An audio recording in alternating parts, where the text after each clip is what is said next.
Este programa é livre para todos os públicos. Capítulo 2, versículos 12 e 13.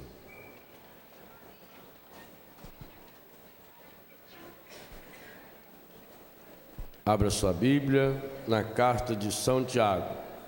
Não é carta de Paulo a Tiago, não, viu? É depois do Gênesis.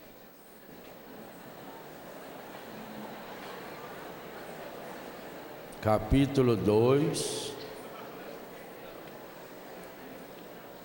Bem depois.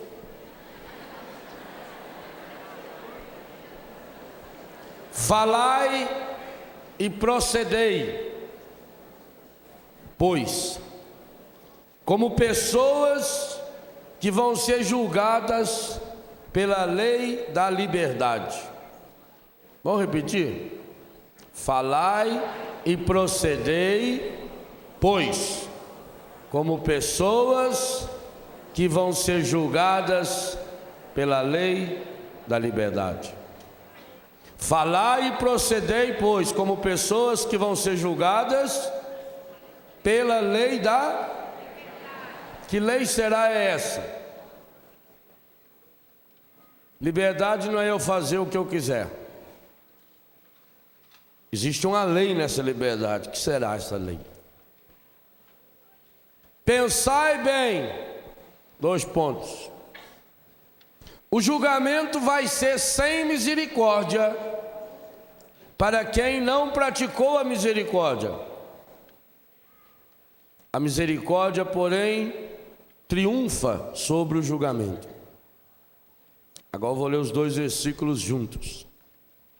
Falai e procedei, pois, como pessoas que vão ser julgadas pela lei da liberdade. Pensai bem. O julgamento vai ser sem misericórdia para quem não praticou misericórdia. A misericórdia, porém, triunfa sobre o julgamento. Palavra do Senhor. Olha, aplaudir a palavra.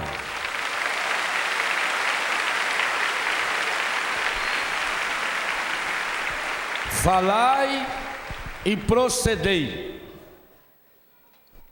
Falai e andai. Como é que é a tradução da Bíblia Ave Maria? Falai de tal modo, ou seja, vai ser conferido. Falai e procedei como pessoas que vão ser julgadas pela lei da... Que lei é essa? É aquilo que está em 1 Coríntios 6, 11.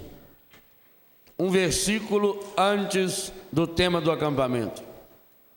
Fostes lavados, santificados e justificados. Fostes lavados, sarados, santificados e justificados. Por isso, tudo me é permitido, mas nem tudo me convém. Que lei da liberdade é essa? Qual é o nome dessa lei? Segundo o versículo 13 deste texto de São Tiago que nós acabamos de ouvir. Qual é o nome dessa lei? Não, está aí, foi falado 3 vezes, eu citei, versículo 13. A lei da liberdade tem nome, versículo 13. Por que fala 3 vezes? Pai, o Filho e o Espírito Santo, a Trindade Santa. O nome da lei da liberdade é misericórdia. Em primeiro lugar, eu preciso experienciar a misericórdia de Deus agindo em minha vida. E para que a misericórdia de Deus possa agir em minha vida, misericórdia é uma palavra dupla, formada por miséria misericórdia. Córdia vem da onde? Não é de corda não. Cordes vem de coração. Então a palavra misericórdia significa ter o coração voltado para a miséria. Deus é rico em misericórdia, nos diz São Paulo. E esse Deus que é rico em misericórdia, Ele tem coração. O que nós meditávamos ontem, na segunda pregação da manhã. Nosso Deus se revela por completo, e essa é a justiça de Deus, quando o Senhor deixa rasgar o seu peito e mostra para o mundo o seu coração. Jesus vem nos dizer que Deus tem coração. A imagem do coração de Jesus, ela é mais do que uma imagem, ela é a representação em forma de uma imagem, é a representação da misericórdia de Deus. Ela é um absurdo do ponto de vista humano, e o coração imaculado de Maria reproduz. É um absurdo do ponto de vista humano. Qual é o grande absurdo que tem nessa imagem? Não tem nenhum, observe. O coração está para fora. Se você andar com o seu coração para fora, você morreu. Por que essa imagem tem o coração para fora?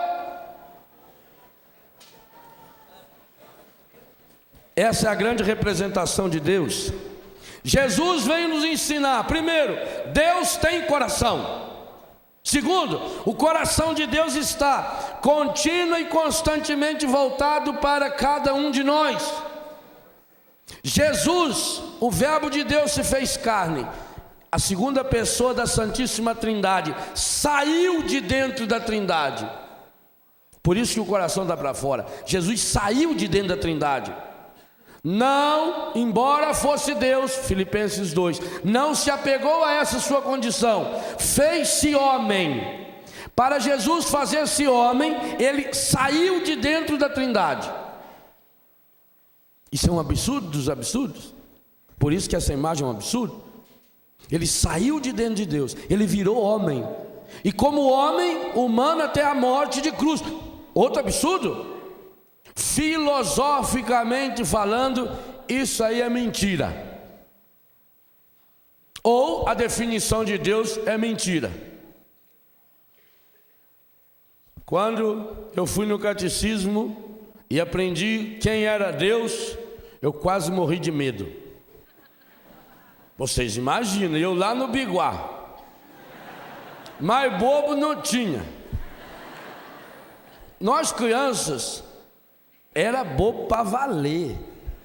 Negócio criança de hoje não, que é sabido até demais. A gente era bobo. A gente acreditava, eles falavam que a gente acreditava.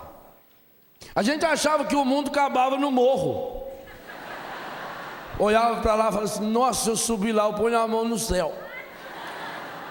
Não é? Lá no Biguá, carro passava uma vez por semana. Quando passava um carro na estrada, a gente corria na porteira e ficava olhando. Depois a gente falava pro irmão: eu vi o carro, você não viu? Ele era uma coisa importante. Carro não, chamava tomóvel. É tomóvel. Já viu tomóvel? Ah, velho. Tomovão assim. Aí a gente inventava. Falava que tinha 15 metros de comprimento. Quem não viu? Avião. Quando passava avião lá no Biguá, a gente corria tudo escondido embaixo da cama. Porque eles falavam que avião trazia neném. Lá em casa já tinha 12. Se o avião parasse lá, não... era muito. Por isso que até hoje no Biguá não tem aeroporto. A gente tinha medo. Então a gente era bobo. Aí vai aquele molequinho desse tamanho, 7, 8 anos de idade. A mãe mandava cortar o cabelo da gente. Ia lá no Xavé. Eles tinham uma máquina que fazia assim, trac. Raspava tudo aqui, tudo. Ficava só uma nojinha aqui. A orelha ficava desse tamanho, né? Que era para economizar. que tinha que pagar para cortar, então você cortava tudo para não ter problema. Aí arrumava a gente, bem arrumadinho, né? E a mãe avisava: se vier reclamação sua na igreja. Na igreja não pode olhar para trás, não pode olhar para o lado, não pode olhar para cima, não pode olhar para baixo, não pode olhar para frente. E a minha mãe ela tinha um dom danado. Ela beliscava a gente dentro da igreja. Se você na missa ficasse igual certas pessoas ficam andando e conversando, a minha mãe acertava essa região lateral longitudinal lombar e ela ia coxando vagar, sem tirar os olhos do padre. Ela ia coxando aqui assim, a 43 graus à direita. Rapaz, você levitava. Se você recaísse na bagunça, mamãe acertava o mesmo lugar de antes, só que agora coxava pro outro lado. Tem cara de um. Cara, tá legal. Que a gente ia na missa e ficava olhando quem tava de sapato novo, né?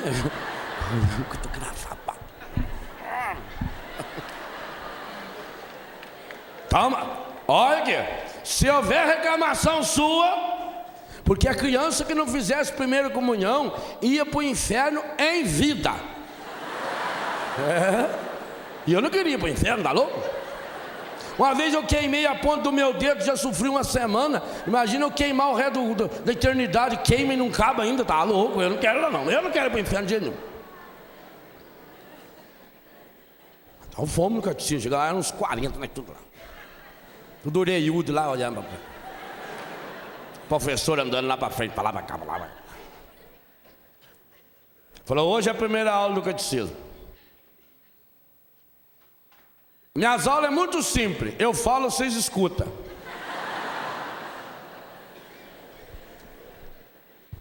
Eu não repito de novo que eu já falei outra vez. Falo uma vez só. Cada aula vai começar com um sorteio. Falei: beleza. Falou: dentro desse saquinho plástico aqui eu tenho o nome de cada um escrito. No começo da aula eu fecho os olhos e enfio a mão. O nome que eu tirar tem que vir aqui na frente e falar para os colegas tudo que eu falei na outra aula. Eu falei: isso aí não é sorteio, isso é zareio, né? Ela falou: o que foi? Eu falei: nada não. Vai ganhar sorteio aí. Eu não tinha tido aula antes, mas eu ia falar alguma coisa. Hoje, o tema da nossa aula hoje é Deus. Hoje eu vou ensinar para vocês quem é Deus. Já pensou? Nós lá do Biguá ia ficar sabendo quem era Deus. Nós estufemos, senhor Pedro. Descobrir quem era Deus, como é importante do mundo. Deus é um Espírito perfeitíssimo e eterno. Mas já sabe de cor, que estava na aula no Biguá. Criador do céu e da terra. Quando ela falou aquilo, nós gelemos. Lá perto de casa tinha um homem que ele era espírita. E eles falavam para nós que nós não podíamos ir na casa dele. Porque o espírita, eles ensinavam para a gente, o encardido, todo dia de tarde vinha merendar na casa dele. Eles falavam assim: olha, espírito é colega do encardido. Quem vai na casa dele, encardido frequenta, a hora que ele vai embora, ele leva junto. Ela não vou lá. Nós tínhamos uma mula, ela não passava em frente da casa do homem. Ela, quando estava chegando, ela não queria passar. Que é espírita. A professora falou que Deus era um espírita perfeitíssimo. Eu falei: nossa, se deve ser um grau acima. Perfeitíssimo? O que uma criança de 7 anos de idade do Biguá vai entender de espírito? Perfeitíssimo ainda. Eterno. O menino falou assim: Dona, o que é eterno? Falando: pode interromper minha aula, não. Você, quando quiser fazer pergunta, você levanta o dedo e fala: posso falar? Fala: pode falar, aí você fala. Pode falar. O que é eterno? Falou: eterno é a coisa mais fácil que tem que saber. Vocês imaginam uma pedra do tamanho da igreja, uma pedra do tamanho do morro. Imaginaram nós? Imaginamos. Agora vocês imaginam que todo dia o beija-flor vem voando e passa asinha na pedra. No outro dia o beija-flor vem voando e passa asinha na pedra. No outro dia o beija-flor vem voando e passa asinha na pedra. Quanto tempo vai levar para gastar a pedra? Lá, isso aí vai levar muitos anos. Isso é eterno. Ficou a dúvida. Não sabia se Deus era a pedra ou o beija-flor. Ficamos duvidados.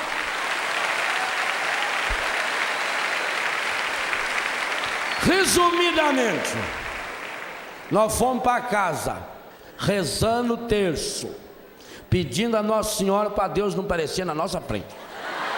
Você imagina, aquelas estradinhas de terra lá do Biguá, aparecendo na sua frente um espírito profetíssimo e eterno.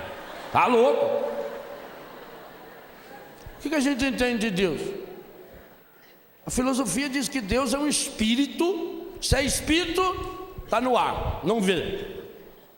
Perfeito, perfeito é feito por completo. Imutável, não muda.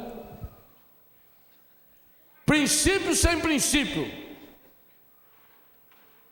Aí vem um homenzinho que não estudou na faculdade, que não era fariseu, que não era rico,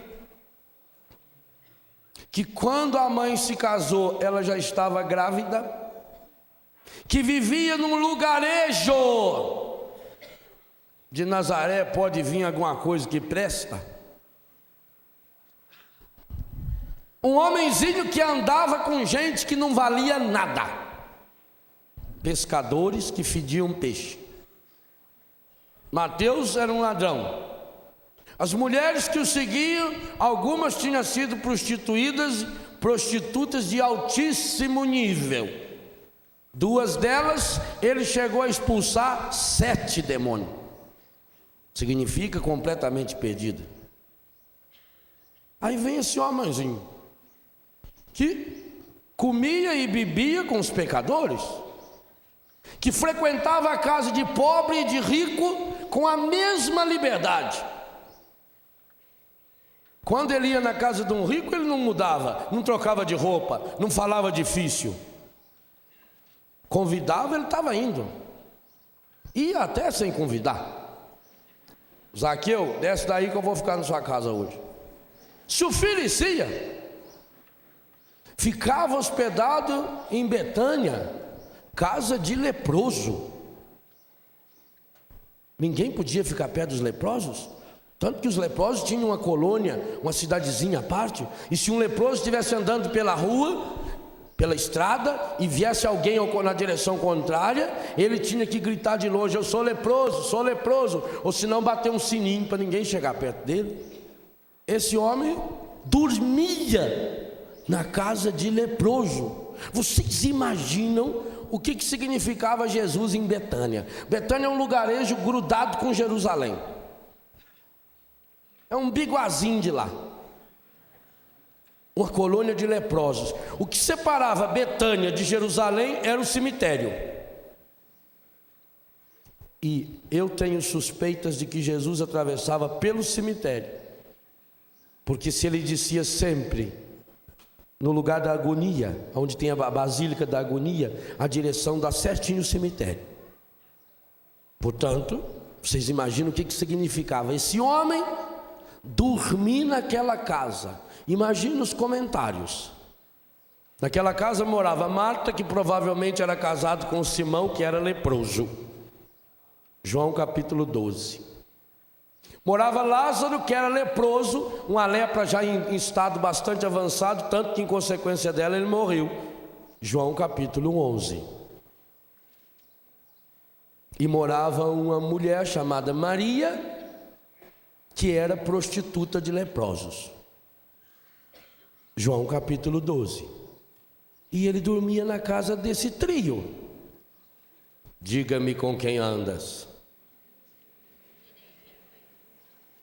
Aí vem um homem desse, nascido na Galiléia, quer dizer, nasceu em Belém, mas ninguém sabia.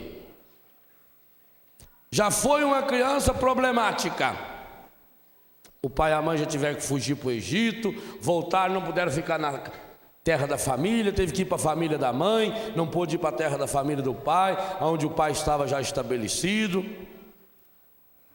Nunca foi muito bem explicado aquele casamento, porque quando ela veio de uma viagem que ela tinha feito lá, não se sabe o que ela foi fazer na casa da prima dela.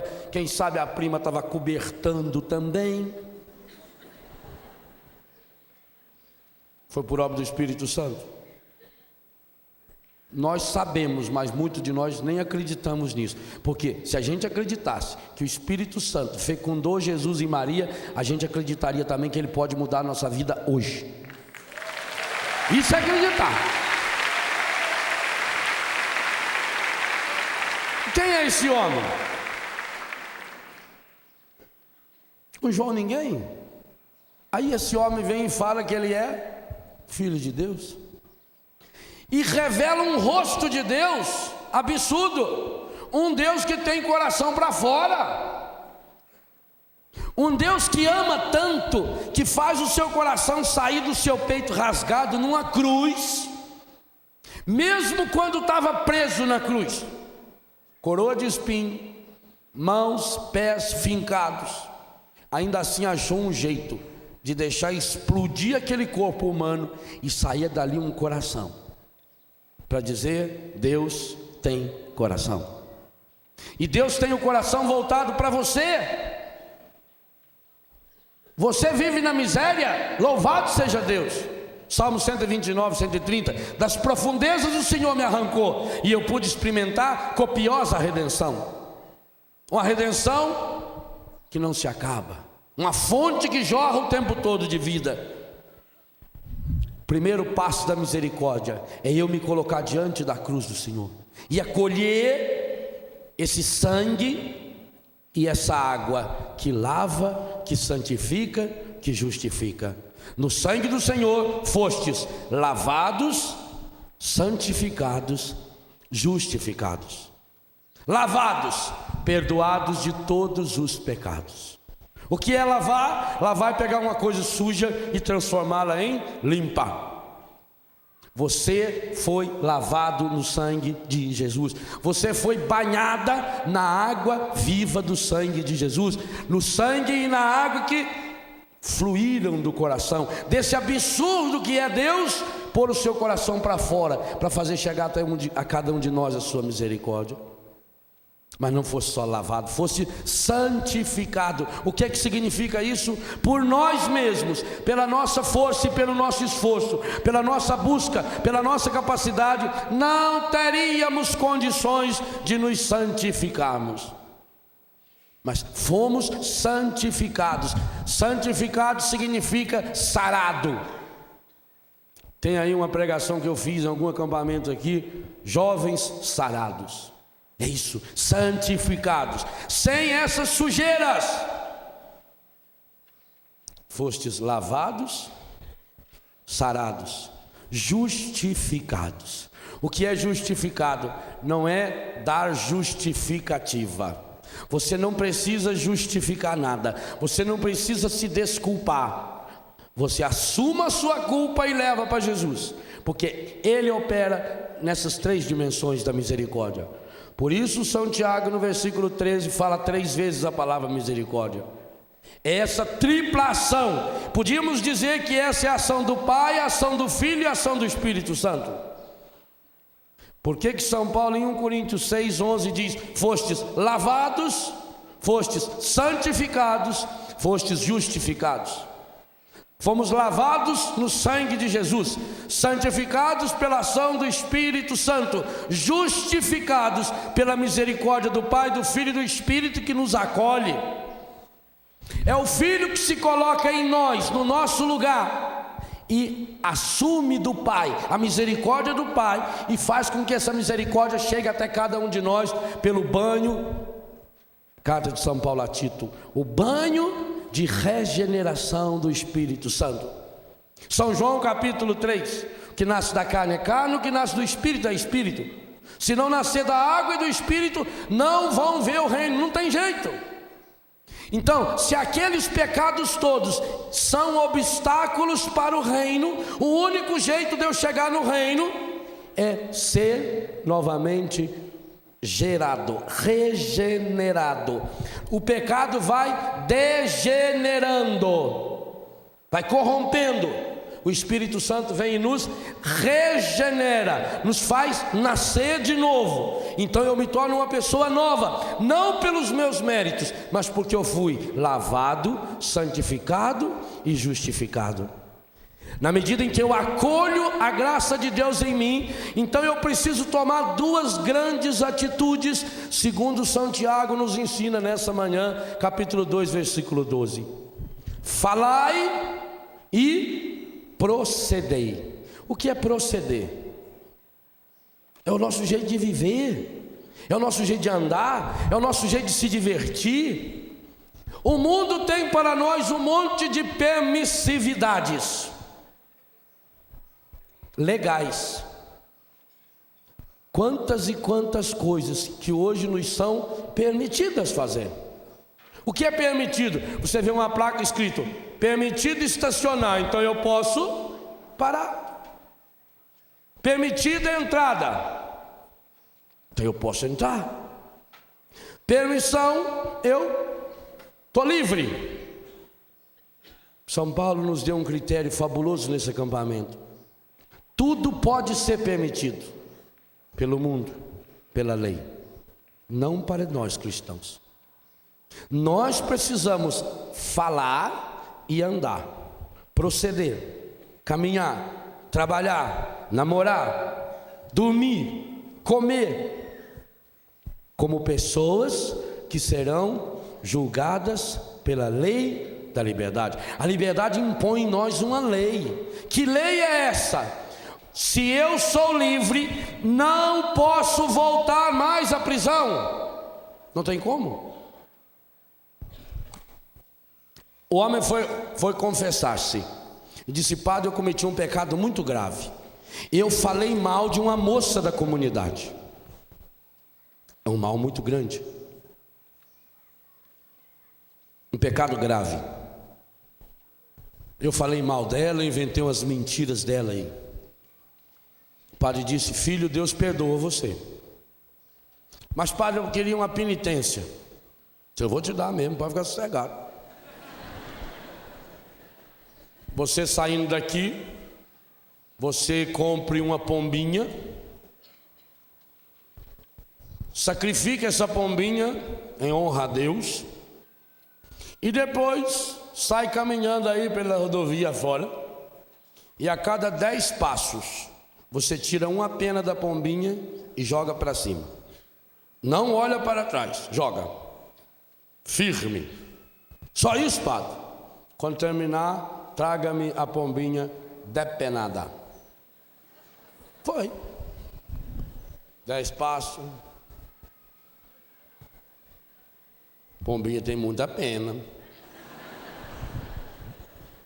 Pois que ele andou horas, feliz da vida, estava com a pombinha limpinha, até as penugem tinha arrancado.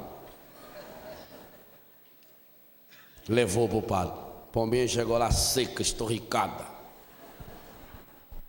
Padre, terminei a penitência. Disse: não, agora vem a segunda parte. Você agora volta, cata cada pena, põe de novo no lugar. Você não tem jeito? Teve pena que voou longe, teve pena que caiu no rio, teve pena que caiu no fogo e queimou. Então, meu filho, o que você fez com essa moça foi a mesma coisa. Não tem como mais. Gente, o pecado mais grave dentro da Bíblia é a maledicência. Por isso que está na lista de São Paulo, no nosso texto, tema desse acampamento. Ao lado de adultério, ao lado de fornicação, ao lado de idolatria, que é o pecado diretamente contra Deus, está o pecado da maledicência. A Bíblia põe na mesma panela, na mesma balança, adultério, sodomia. O que é sodomia? Vem de qual palavra? Sodoma. Sodomia é o pecado praticado em Sodoma. O catecismo da Igreja Católica diz que o pecado de sodomia é um daqueles pecados que bradam aos céus. Sodomia é a pornografia, é a sexualidade vivida no seu pior. Pois você depois contempla o texto, tema desse acampamento. 1 Coríntios capítulo 6 está escrito lá, os pecados que impedem você de ir para o céu. Está lá: sodomia, fornicação, idolatria, ganância, roubo e maledicência. Olha a gravidade desse pecado, que infelizmente é o pecado que mais se comete, principalmente dentro das igrejas, dentro das comunidades. É o pecado que mais destrói comunidades. É o pecado da língua. É falar mal da vida alheia, é levar defeito de um para o outro, é levar comentários negativos, é eu conhecer o erro de uma pessoa e soube o que aconteceu com fulano.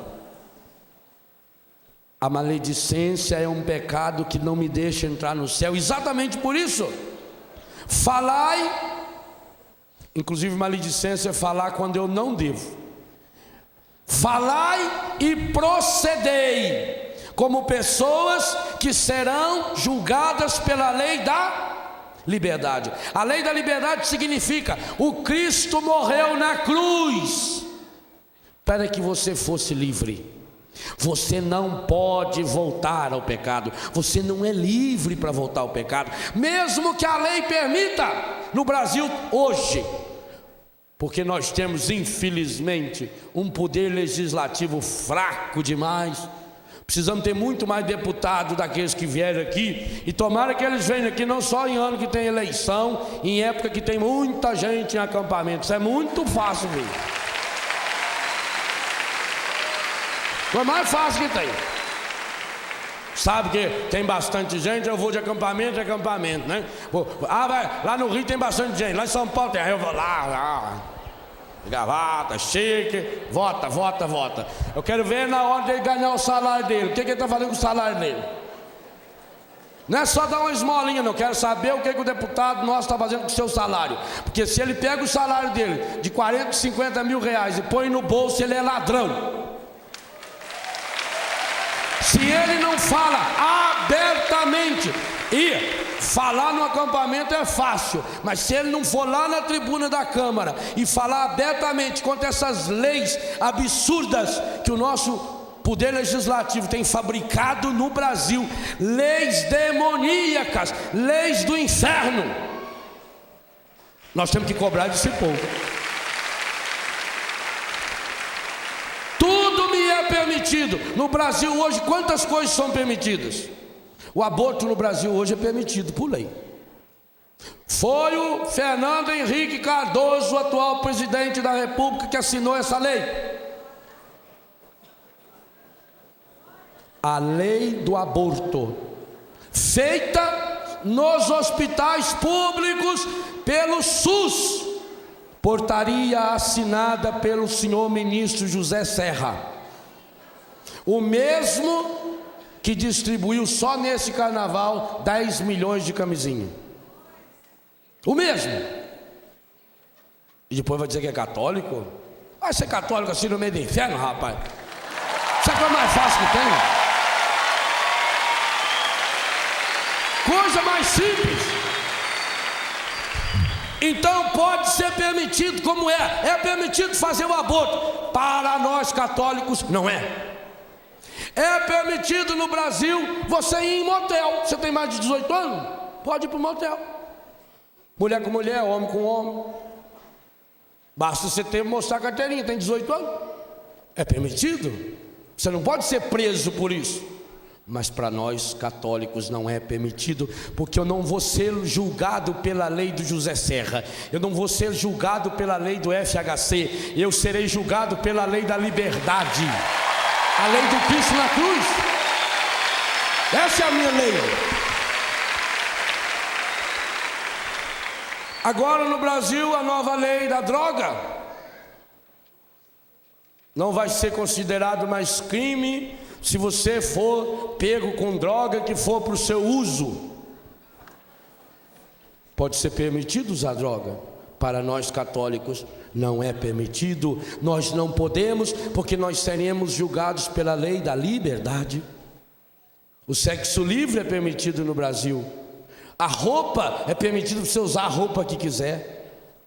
É permitido no Brasil você assistir pela televisão cenas deploráveis de programas infernais, escritos pelo demônio, preparados pelo demônio, com a proteção e o dinheiro da nova era. Mas nós católicos não podemos, não é só que não convém, não. Nós seremos julgados pela lei da liberdade. E eu não posso fazer com os meus olhos o que eu bem entendo, porque meus olhos não me pertencem. Eu não posso fazer com os meus ouvidos o que eu bem entendo, porque meus ouvidos não me pertencem. Eu não posso fazer com o meu coração o que eu bem entendo, porque meu coração não me pertence. Eu fui lavado, eu fui santificado, eu fui justificado pelo sangue de Cristo na cruz, e eu serei julgado pela lei da liberdade. No Brasil é permitido o desquite, o divórcio. Casou, não deu certo? Separa, casa de novo. O Papa João Paulo II, há poucos dias, causou polêmica no mundo. Eu sou fã desse homem. João Paulo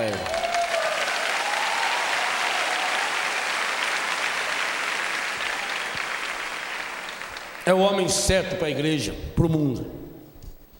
Há poucos dias, em Roma, o Papa teve um encontro com juristas, juízes e advogados. Então essa palavra é especial para vocês, juízes e advogados. E o Papa disse para eles: vocês, juízes e advogados católicos, devem alegar peso na consciência, empecilho de consciência, diante da realização de um divórcio. Isso é muito grave o que o Papa falou. O Papa está dizendo que um advogado católico não pode trabalhar a favor de um divórcio. E é claro que ele está dizendo então que um padre católico não pode pura e simplesmente absolver um advogado que livremente está trabalhando num divórcio. Isso é grave demais. Isso é sério demais. No mundo da liberdade, no século 21, quem é o Papa para achar que manda na vida de um casal? O ser humano livre. Então, será que Deus quer que eu viva sofrendo a vida inteira ao lado de uma pessoa que não me ama? Não, mas não foi Deus que escolheu essa pessoa para você também? Não foi Deus que obrigou você a ir na igreja casar? Deus não me obrigou a ser padre. Deus não me obrigou a ser padre. Muito pelo contrário, desde que eu entrei no seminário, sempre tinha alguém querendo me mandar embora. Sempre. Eu entrei no seminário em fevereiro, em agosto, o padre chamou lá uns 10 seminaristas para mandar embora. Depois ele me chamou e disse: Léo, teve uma coisa em comum. Que foi, padre Valério? Todos eles perguntaram: e o Léo não vai? Eu tinha o cabelo aqui assim, gostava de usar umas pulseiras, umas coleiras. Cada ano no seminário, eu estava sempre ali. Manda ou não manda? Tinha padre que apostava: isso aí não fica pago. Já vai 12 anos, meu. Deus não me obrigou a ser padre.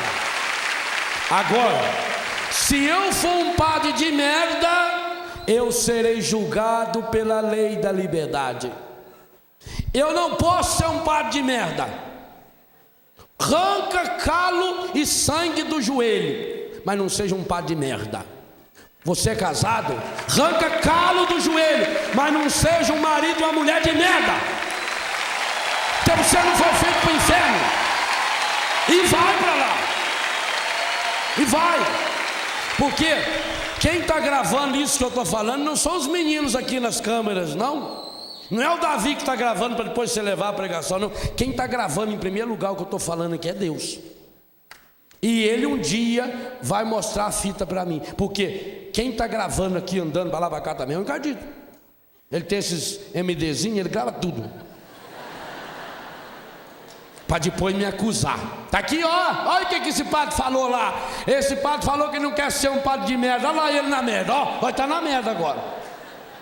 Olha aqui, estava lá com o braço erguido, rezando lá, ó, jogou o sapatão fora, ó, jogou o cigarro fora, tá aqui, e agora voltou para aquela merda. Você não pode voltar para a merda, eu não posso voltar para a merda, porque eu serei julgado pela lei da liberdade. Ninguém me obrigou a estar falando isso, nem pediram. Talvez até estejam falando, ah, meu Deus, para que vai falar essa bobagem? Mas essa é a lei da liberdade. Eu vou ter que pagar por isso. Eu vou ter que pagar por quê? Porque tem gente que acredita no que eu estou falando. Tem gente que vai atrás do que eu estou dizendo. Tem gente que acredita no que você fala.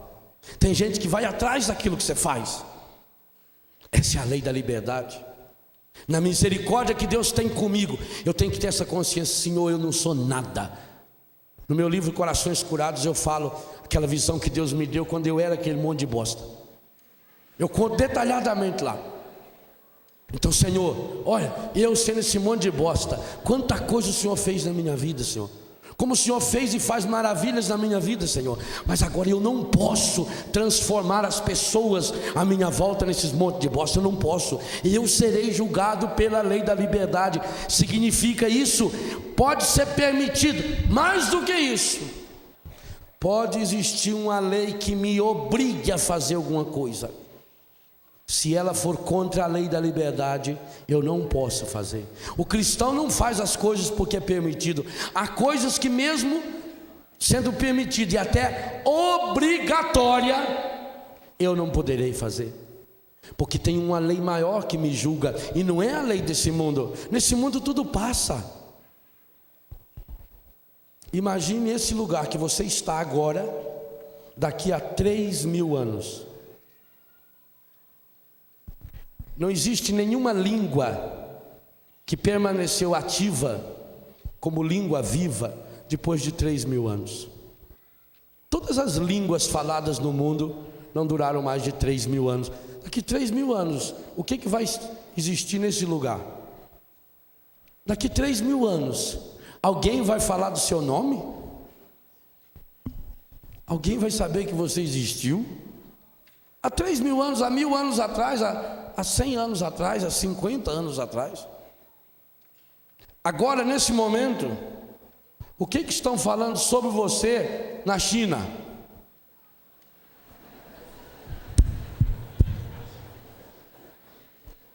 Um dia eu cheguei na Itália com um grupo de amigos, comprei um jornal, estava sentado ao lado de uma menina que estava comigo, muito querida, ela tinha 12, 13 anos.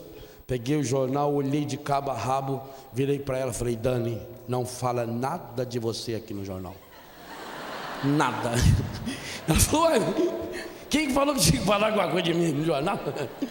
Falei: ô Dani, eu estou chateado com você, decepcionada. Nada, nem uma linha, não tem nada sobre você aqui. Não. Falei: sobre o senhor tem? O mundo não está nem aí para nós. Essa árvore aí amanhã está aqui. Você veio no acampamento? Azar, a árvore não está nem aí para você. Amanhã está lá de novo, ó, logo cedo. Vai ter gente cantando aqui na frente, ela não está nem aí. Por quê? Porque ela vai ser julgada pela lei da liberdade. Ela foi plantada para enraizar, para crescer e soltar os seus galhos e catar a energia solar e transformá-la pela fotossíntese e purificar o ambiente, e sempre com seus braços erguidos louvando a Deus. Não está nem aí para mim e você.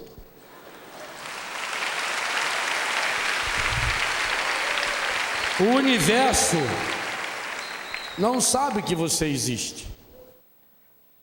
É como a pulga. A pulga foi no médico. Ela precisava fazer um regime para emagrecer. Ela queria coisa diet. Doutor, eu estou precisando com problema. O médico pôs aquela lupa. A senhora está muito gorda. Estou assim, ó. Disse: minha filha, mas eu não estou notando. Ah, mas eu sei, eu sinto.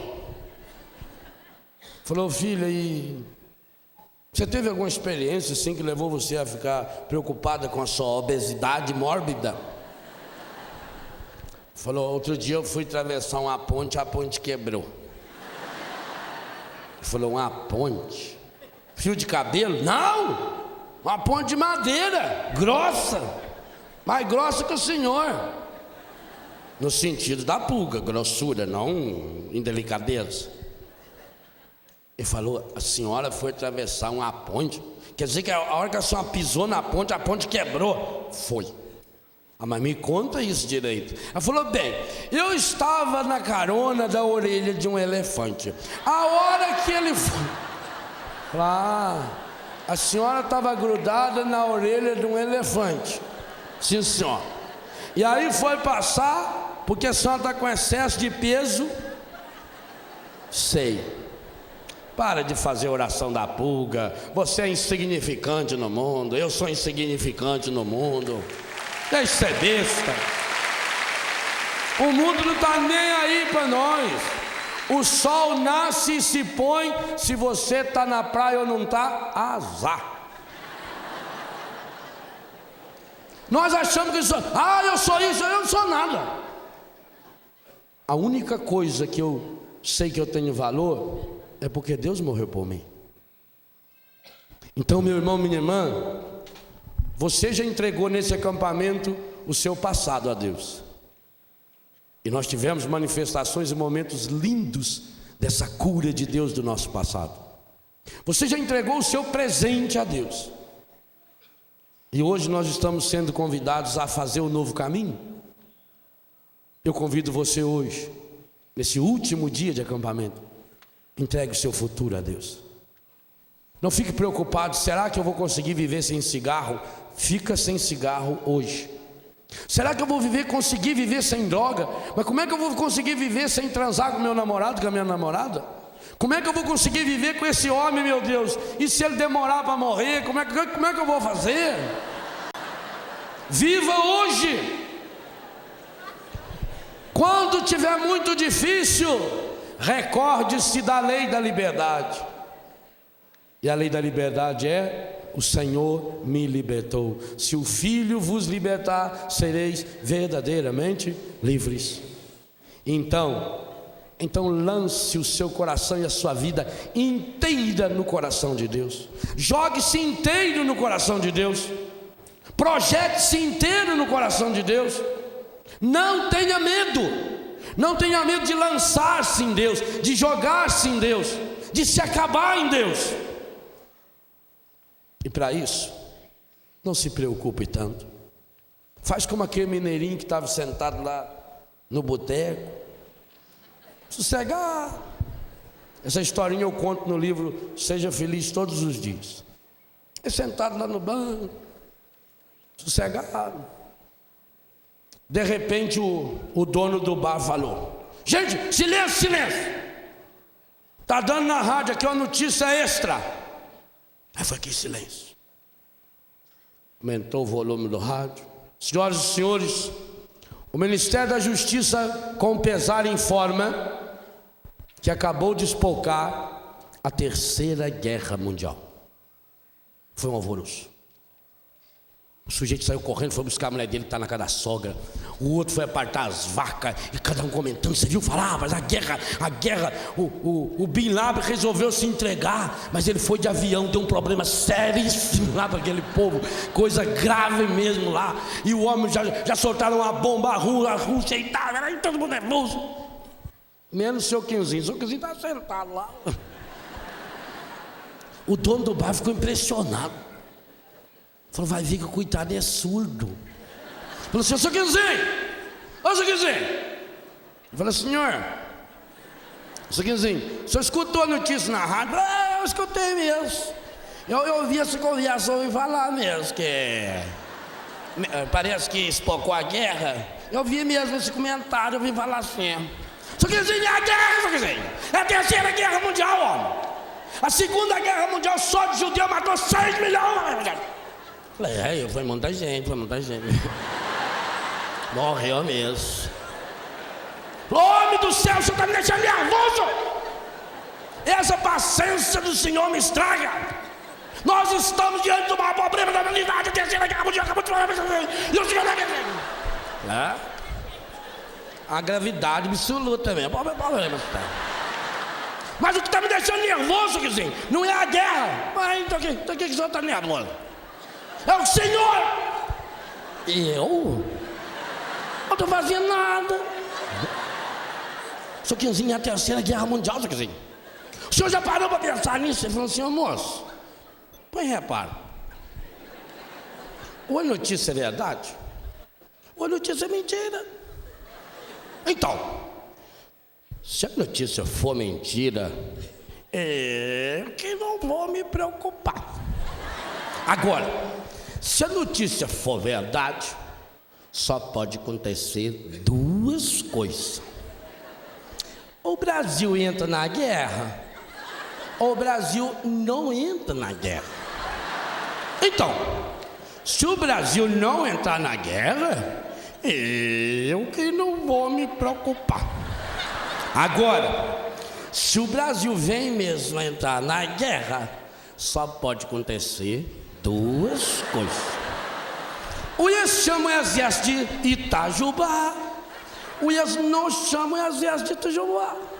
Então, vocês não chamar o exército de Itajubá, eu que não vou me preocupar. Agora, caso eles venham chamar o exército de Itajubá, só pode acontecer duas coisas. Ou eles convocam os soldados que estão na ativa, ou eles chamam também quem está na reserva. Então, se eles não chamar o pessoal da reserva, eu que não vou me preocupar. Agora, caso eles chamem o pessoal da reserva, só pode acontecer duas coisas.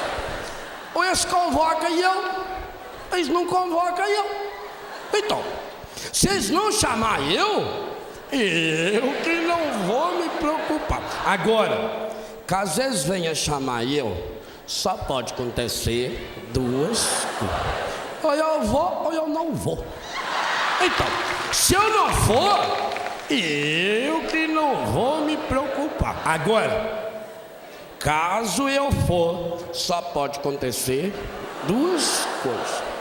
Ou eles me põem eu no combate, ou eles não me põem eu no combate. Então, vocês não me põem eu no combate, eu que não vou me preocupar.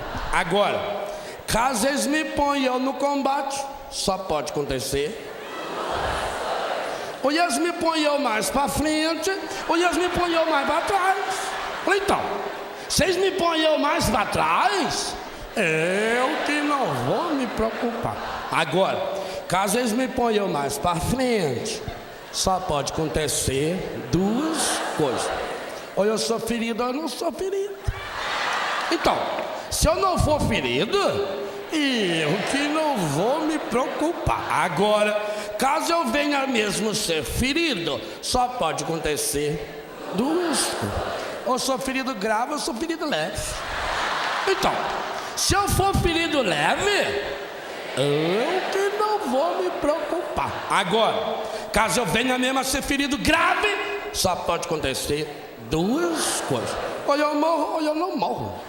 Então, se eu não morrer, eu que não vou me preocupar. Agora, caso eu morrer, não adianta nada eu ficar preocupado agora. Sua vida está na mão de Deus.